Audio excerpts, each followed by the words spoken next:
नमस्कार दोस्तों, stock market studies में फिर से एक बार आपको बहुत बहुत स्वागत है। तो आज मैं फिर से आपके सामने कुछ इंपॉर्टेंस कंपनी का अपडेट शेयर करने वाला हूं। तो वीडियो को लास्ट तक पूरा जरूर देखिएगा, क्योंकि इस वीडियो के अंदर जितने सारे कंपनीज के बारे में मैं कवर किया हूं, वो सारे कंपनीज के टेक्निकली चार्ट पैटर्न भी बहुत शानदार तरीके से बना है, जो आपको जरूर देखना चाहिए। क्योंकि उस तरीके से पैटर्न अगर कभी भी आपको मिले और कंपनी के साथ साथ उस पैटर्न के साथ साथ अगर कोई फंडामेंटल फाइनेंशियल ग्रोथ भी ठीक ठाक दिखे, तो उस कंपनी के ऊपर नेक्स्ट टाइम कोई भी टारगेट बन सकता है।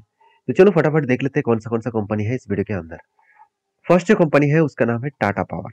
देखिए, टाटा पावर आप सब जानते हैं, टाटा ग्रुप की एक सबसे बड़ा कंपनी है और टाटा पावर की एक सबसे बेस्ट कंपनी भी है। क्योंकि टाटा पावर एक ऐसा कंपनी है जो टाटा ग्रुप के एक रिप्रेजेंट भी करते हैं। मान लेता हूँ टाटा ग्रुप के पास बहुत ज्यादा कर्जा भी है। जितना कर्जा है उस कर्जे के हिसाब से बात करूं तो आप देखेंगे तो कंपनी के ऊपर इस बार 1.74% के आसपास डेप्थ है। तो इतना क्यों डेप्थ लिया गया वो सबसे पहले समझना जरूरी है, क्योंकि डेप्थ लेना ठीक नहीं है किसी भी कंपनीज के लिए। तो फिर भी इस कंपनी डेप्थ लेने के बाद भी अच्छा खासा यहाँ पे प्रॉफिट जनरेट किया। जैसे आप क्वार्टर रिजल्ट देखेंगे तो कंपनी के सेल्स के मामले में कंपनी के सेल्स लगातार बढ़ता हुआ देखने को मिले। पिछले सालों में 14,000 करोड़ का सेल्स किया था, इस बार 15,700 करोड़ के आसपास सेल हुआ। और एक्सपेंस 12,200 करोड़ से बढ़ के हो चुके 12,900 करोड़ के आसपास।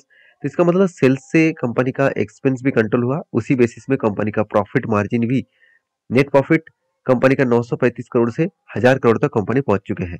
तो इसका मतलब कंपनी की जो प्रॉफिटेबिलिटी है वो लगातार लगातार ग्रोथ होता देखने को मिले। अभी सबसे इंपॉर्टेंट पॉइंट क्या है आप देखेंगे एज ए इन्वेस्टर, तो इन्वेस्टर भी देखिए इस सिचुएशन में भी कंपनी के ऊपर कंटिन्यू कर रहे हैं, खुद का होल्डिंग्स को कंटिन्यू कर रहा है, चाहे एफएस हो, चाहे डीएस हो, चाहे पब्लिक हो। अभी क्वेश्चन आएगा कि सर कंपनी कर्जा क्यों लिया। देखिए, कंपनी कर्जा लेने के पीछे कारण भी है, क्योंकि कंपनी खुद को एक्सटेंड करने के लिए कंपनी कर्जा उठाया। कंपनी टारगेट लेके रखा है 2025 से पहले 1 लाख चार्जिंग स्टेशन, और वो भी सोलर प्रोजेक्ट के माध्यम से, मतलब सोलर रूफटॉप के माध्यम से कंपनी आपको चार्जिंग स्टेशन बना के देंगे, और वो भी 1 लाख से भी ज्यादा ऑल ओवर इंडिया में। तो यहाँ पे खुद ही देख लीजिए, यहाँ पे सारे डिटेल्स दिया गया है।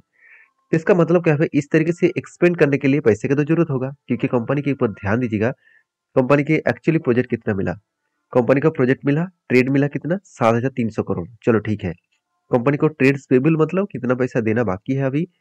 तो कंपनी के ट्रेड्स पेबल में देखा जाए तो कंपनी के पैसा देना बाकी है अभी। देखा जाए तो कंपनी का ट्रेड्स पेबल जो है वो 10,000 करोड़ के आसपास है। इसका मतलब अराउंड आप 17,000 करोड़ आप बोल सकते हैं। तो क्या 17,000 करोड़ कंपनी का प्रॉफिट हुआ था? अगर मैं प्रॉफिट एंड लॉस के बारे में बात करूं तो सिर्फ 4 करोड़ के आसपास प्रॉफिट हुआ। तो बाकी पैसा कहाँ से मिलेगा? तो बाकी पैसा पाने के लिए कंपनी क्या किया, कर्जा उठा लिया। और बाकी देखिए कंपनी के जो बाकी पैरामीटर्स है वो भी ठीक ठाक है। जैसे कंपनी के डिलीवरी का परसेंटेज दिखा दूं तो एवरेज लेवल का डिलीवरी आपको देखने को मिलेगा 40 to 45% के आसपास। उससे ज्यादा आपको डिलीवरी देखने को नहीं मिलेगा। तो बाकी आप क्या सोचते हैं इस कंपनी के ऊपर, जरूर कमेंट्स करना। तो इस कंपनी के ऊपर जो टेक्निकली चार्ट पैटर्न्स बना, ध्यान दीजिएगा यहाँ पे क्या बना, कप विथ 100 पैटर्न्स बना। तो फाइनली कप विथ 100 पैटर्न्स के बाद यहाँ पे देखिए एक भी शेप जैसे पैटर्न्स बना। ब्रेकआउट होने के बाद ऊपर गया, उसके बाद नीचे आए, सपोर्ट को टेस्ट किया, उसके बाद ऊपर गया। देखिए, मैं पहले ही बोल चुका हूँ, मुझे इस लेवल को ब्रेकआउट करना है। अगर इस लेवल को ब्रेकआउट करे तो वो इजीली इस लेवल तक टारगेट को अचीव कर सकते हैं। अगर एंटी लेवल से मैं टारगेट तक देखूं तो ऑलमोस्ट 26% के आसपास टारगेट होने का चांसेस है। तो यहाँ पे बेस्ट तरीके से टारगेट होने का चांसेस है। मैं जरूर कहूंगा इस तरीके से कोई भी अगर टारगेट बन रहा है तो उसको फॉलोअप करिए, उसको स्टडी करिए, उसके बाद काम करिए। मेरे कहने पे सब सीखिए, मेरे कहने पे कोई ट्रेड मत लेना, क्योंकि मैं कोई आपको टिप्स नहीं दे रहा हूँ, मैं आपको सिखाने के लिए सारी चीज बता रहा हूँ। तो सीखने के लिए, अगर आप सीखना चाहते हैं, सीख कर काम करना चाहते हैं तो मेरे साथ जुड़े रहिए। अगर आप टिप्स के लिए आए हैं तो मैं रिक्वेस्ट करूंगा सीख कर काम करिए, जहाँ पे आपको लॉस होने का चांसेस एकदम ना के बराबर हो जाएगा। देखिए, ऐसे ऐसे नहीं कहूंगा कि मार्केट में लॉस नहीं होगा। जो लोग आपको बता रहे हैं कि जीरो लॉस है, कोई भी लॉस नहीं होगा, तो मेरे हिसाब से वो बेकार बात कह रहा है, क्योंकि कि मार्केट में लॉस होगा ही। हाँ, परसेंटेज बहुत कम हो सकते हैं लॉसेस का, किसी व्यक्ति परसेंटेज ज़्यादा भी हो सकते हैं। तो वो डिपेंड करते हैं आपका स्ट्रैटेजीज के ऊपर। तो देखिए, मैं जब इतने दिनों तक मेरे, अगर आप 1 साल से मेरे साथ जुड़े हुए हैं तो आपको पता है मैं जितने बार इस तरीके से पैटर्न्स के बारे में आपके साथ जिक्र किया हूँ, तो वो पैटर्न्स इजी तरीके से टारगेट दिया है। एक दो कंपनी ने टारगेट अचीव अभी तक नहीं किया, तो बाकी कंपनीज तो टारगेट अचीव कर चुके हैं। तो इसका कहने का मतलब है इस तरीके से पैटर्न को सीख कर आपको काम करना पड़ेगा। नेक्स्ट जो कंपनी उसका नाम है Tata power, sorry Tata Motors. Tata Motors के ऊपर कंपनी का अक्टूबर मंथ का सेल्स का रिपोर्ट आ चुके हैं। तो फाइनली सेल्स किस तरीके से हुआ वो देखना बहुत जरूरी है, क्योंकि हर मंथ का सेल्स का डेटा कंपनी के खासियत के बारे में पता चलता है कि एक्चुअली कंपनी के ऊपर किस तरीके से सेल्स का डेटा सामने आया। चलो वो एक बार देख लेते हैं। ध्यान दीजिएगा, सबसे पहले मैं कंपनी के सेल्स का डेटा दिखा दूं। देखिए पिछले साल में कंपनी का सेल्स था 73,000। मैं एक बार रेड कलर में लिखना चाहता हूँ तभी आपको समझ में आ जाएगा। चलो मैं एक बार लिख के दिखा दूं, 73,467 के आसपास इतना टोटल सेल्स हुआ था। और इस बार वो सेल्स कम होकर हो चुके 72,647 के आसपास। तो यहाँ पे क्वेश्चन आएगा कि इस बार कंपनी का सेल्स कम क्यों हुआ। क्योंकि देखिए कंपनी का सेल्स कम होने के पीछे कुछ रीजन भी है, क्योंकि रशिया और यूक्रेन के बीच युद्ध स्टार्ट हो गया था। उसके चलते हुए यूएस मार्केट में थोड़ा सा रिसेशन भी देखने को मिला था, और भी ग्लोबली क्राइसिस के देखने के कारण क्रूड ऑयल के प्राइस बढ़ जाने के कारण भी प्रेशराइज हो सकते हैं। तो कुछ भी हो सकते हैं, तो इसीलिए 1% का सेल डाउन हुआ है। बाकी देखिए कंपनी के जो ट्रक्स है, जो हेवी व्हीकल ट्रक्स है, पैसेंजर कार्गो है, तो उनमें से पैसेंजर कार्गो मतलब जितने सारे पैसेंजर गाड़ियां हैं इसका, तो उसमें कंपनी का एक अच्छा खासा ग्रोथ देखने को मिला। 2040 से 2130 तक कंपनी जर्नी दिखा है, करीबन 4% का ग्रोथ हुआ। ट्रक्स भी ज्यादा बेचे और एचसीवी ट्रक्स भी ज्यादा बेचे, मगर कंपनी का जो कार्गो जो पिकअप है, पिकअप वैन देखिए ज्यादातर आपको टाटा मोटर्स के ज्यादा से ज्यादा पिकअप बेचता हुआ नहीं देखने को मिला है। करीबन 9% का यहाँ पे सेल्स डाउन हुआ। उसी के चलते हुए कंपनी के टोटल जो सेल्स का डेटा है, डोमेस्टिकली टोटल जो सेल्स का डेटा है, वो देखा है तो 28,000 करोड़ के आसपास, सॉरी 28,000 के आसपास टोटल यूनिट सेल किया गया। जो पिछले बार था 29,000 के आसपास, ऑलमोस्ट 4% के आसपास डाउन साइड देखने को मिला। अभी देखना है ईवीज कंपनी कितना बेचे। देखिए ईवीज के मार्केट में धीरे धीरे करके नैरो हो रहा है, क्योंकि बहुत सारे मार्केट में बहुत सारे नए नए प्लेयर्स एंटर हो रहा है। महिंद्रा भी एंटर हो चुके हैं, साथ ही साथ एमजी भी एंटर हो चुके हैं, मतलब साथ ही साथ होंडा भी एंटर हो चुके हैं, और मारुति भी जल्द से जल्द एंट्री होने वाला है। तो इतने सारे कंपनीज अगर मार्केट में ईवीज के ऊपर काम करना स्टार्ट करे, तो टाटा मोटर्स का भी तो सेल डाउन होगा ही। तो फिर भी कंपनी 7% के आसपास यहाँ पे इलेक्ट्रिक व्हीकल के ऊपर कंपनी ने ग्रोथ किया। तो एक मतलब सोचने वाला बात है कि कंपनी आगे चल के क्या करने वाला है, तो वो एक पॉइंट्स होगा। उस बेसिस में कंपनी के ऊपर क्या राय है जरूर मैं कहूंगा। ये कंपनीज के ऊपर देखिए, मेरे जो लॉन्ग टर्म इन्वेस्टमेंट है, मैं ये दो तरीके से काम इस कंपनी के ऊपर करता हूँ। जब भी कोई ट्रेडिंग बनता है, as a swing trading, short term trading, तो जरूर मैं ट्रेड लेता हूँ। और एज ए लॉन्ग टर्म के लिए भी मेरा होल्डिंग है। मैं 70 रुपीज के आसपास इस कंपनी को होल्ड करके रखा हूँ, और 70 टू 75 रुपीज के आसपास मेरा होल्डिंग है। अभी तक मेरे कंटिन्यू कर रहा हूँ।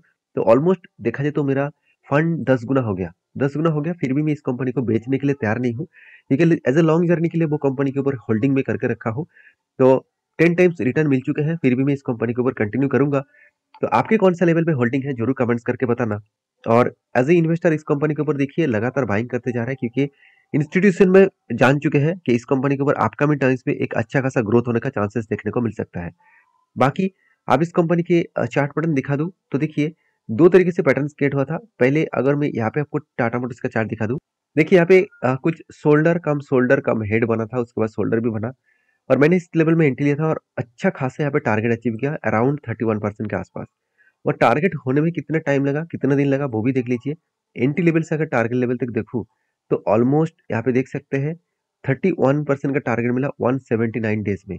अभी 179 डेज मतलब क्या है, 179 में मतलब चलो 180 डेज भी पकड़ लेता है, डिवाइड 30 कर देते हैं, तो ऑलमोस्ट 6 मंथ के आसपास। तो 6 मंथ में 30% के आसपास रिटर्न मिलना कोई कम है क्या? मेरे लिए बेस्ट है।